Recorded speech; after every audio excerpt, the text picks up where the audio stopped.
आगरा के एतमादपुर में पिछले 14 साल से मुआवजे की आस में जी रहे किसानों ने शनिवार को होटल राष्ट्रदीप में प्रेस कॉन्फ्रेंस में आगामी लड़ाई के लिए ऐलान कर दिया है। अधिग्रहित भूमि वापसी न किए जाने पर आर पार की लड़ाई लड़ने की शासन प्रशासन को चेतावनी दी है। हम ये जानना चाहते हैं कि सरकार जो किसानों की जमीन का पैसा नहीं दिया गया है उसको वापस क्यों नहीं कर रही है। इसी को लेकर अभी भी एक सांकेतिक ज्ञापन तहसीलदार एतमादपुर को 2-3 दिन पहले दिया गया था और मुख्यमंत्री जी के नाम से दिया गया था। यह गुजारिश किया गया था कि जो किसानों की जमीनें ली गई हैं उनको वापस किया जाए।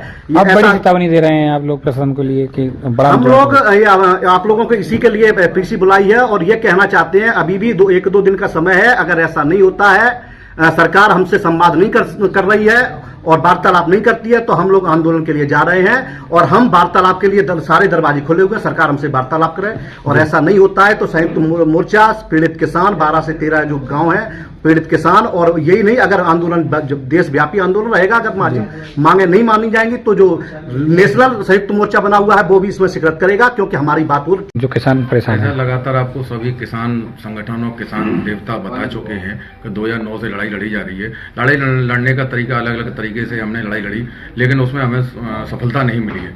अब जो तरीका हम अपना रहे हैं उसमें बहुत जल्द एक विशाल आंदोलन सड़क पर उतरकर हम करेंगे, जिसमें घर के रोजमर्रा की जिंदगी की जीने की चीजें हैं, घर के राशन पानी है, रजाई गद्दे हैं, टेंट है, खाने पीने की चीजें हैं, भैंस है, गाय है, बच्चे हैं, बीवी है, माँ बाप हैं, सबको लेकर हम, जब हमारे पास खेती नहीं है और खेती नहीं है तो उसके नुकसान कितने होते हैं। ये लोग तो केवल ये सोच रहे हैं कि इनके कागज पर नाम नहीं है, लेकिन कागज पर नाम न होने की वजह से हमारे बच्चों के जो रिश्ते लौट रहे हैं ना, वो हम ही दर्द जानते हैं।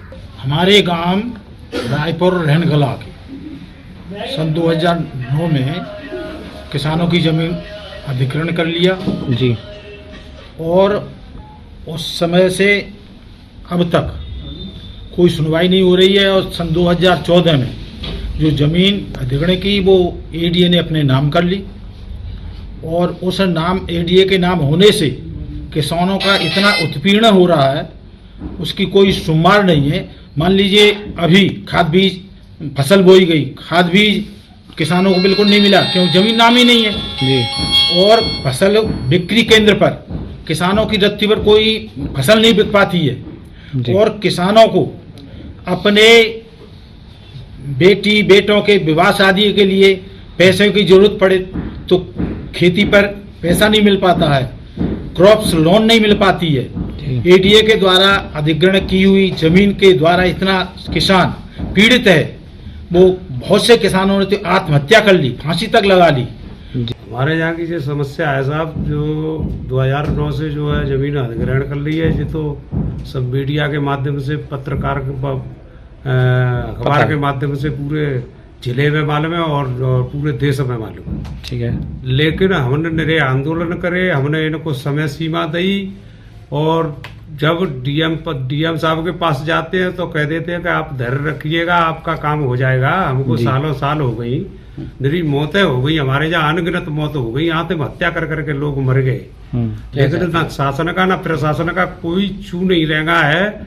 और इस माध्यम से हम जो है अब धरना प्रदर्शन कर रहे हैं, इसलिए कि हमारी जमीन वापस दो। और एडीए ने भी लिख के दे दिया है वोटिंग मीटिंग में कि हमारे पास पैसा नहीं है, हम इनकी जमीन वापस कर रहे हैं।